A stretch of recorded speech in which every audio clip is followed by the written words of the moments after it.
আমি তোমার তালাক দিব। তুমি এইসব কি কথা কইতাছো? তুমি আমারে তালাক দিবা কেন? আমি কি দোষ করছি তোমার কাছে? তুমি কোনো দোষ করো না, তুমি কোনো অপরাধ করো না। তোমারে তালাক দিয়া আমি আমাদের দুইটা পরিবারের মধ্যে শান্তি ফিরাই আনতে চাইতেছি। জামাই, তুমি গেলে কি করতেছ? আমি যে কিছুই বুঝতেছি না।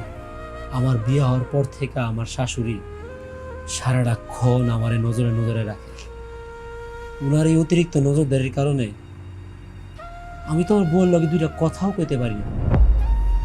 আমার বিয়াটা হওয়ার আগে আমার আমার বউয়ের লগে তো আমার একটা প্রেম ছিল, একটা ভালোবাসা ছিল, কিন্তু ওনার এই নজরদারির কারণে আমার বউয়ের সাথে আমার দূরত্বটা বাড়তে বাড়তে এমন একটা জায়গায় গেছে, এই সম্পর্কটা না আমার এখন আর সম্পর্ক মনে হইতেছে না, একটা বিষাক্ত সম্পর্ক মনে হইতেছে আমার কাছে।